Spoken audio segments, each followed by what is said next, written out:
చైనాలో ఏదైతే మనకి ఇట్లా పాండమిక్ సిచ్యువేషన్ వచ్చిందో కరోనా లాగా నెక్స్ట్ ఇంకేమైనా వచ్చే అవకాశాలు ఉన్నాయి. ఎందుకంటే ఈ పాండమిక్ ని మనం ఏమనుకున్నామంటే బయోవార్ అని కూడా ఒక రకంగా అందరూ అనుకున్నాము. బట్ ఇప్పటివరకు ఎవిడెన్సెస్ అయితే లేవు. But people are talking about it.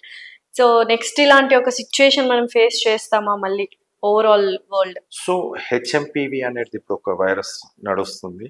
అది నార్త్ ఆఫ్ చైనాలో, బట్ అదర్ కంట్రీస్ చుట్టుపక్కల ఉన్న తైవాన్, అక్కడ ఉన్న తైవాన్ కానీ మిగతా కంట్రీస్ కూడా దే ఆర్ ఫోకసింగ్. చైనా అంటే పాండమిక్, ఇప్పుడు ఏదైతే మీరు పదం యూజ్ చేశారు ఏదైతే ఉందో మ్యాన్ మేడా లేకుంటే న్యాచురల్ గా వచ్చిందా?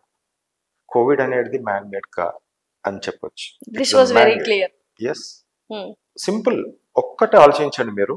కోవిడ్ అనే పదాన్ని మనం తీసుకున్నప్పుడు ఆల్ఫా డెల్టా లంగ్స్ ని ఇన్ఫెక్ట్ చేశాయి అండ్ క్లాట్స్ ఫామ్ చేశాయి. ఎక్కడ చచ్చిపోయింది ఆల్ఫా డెల్టా? ఒక 2 సంవత్సరాల తర్వాత మ్యూటేషన్ అని అంటున్నారు.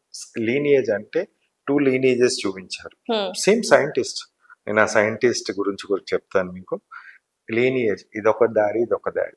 బట్ ఈ ఆల్ఫా డెల్టా అనేది ఒక దారి ఉంటే ఒమైక్రాన్ ఒక దారి.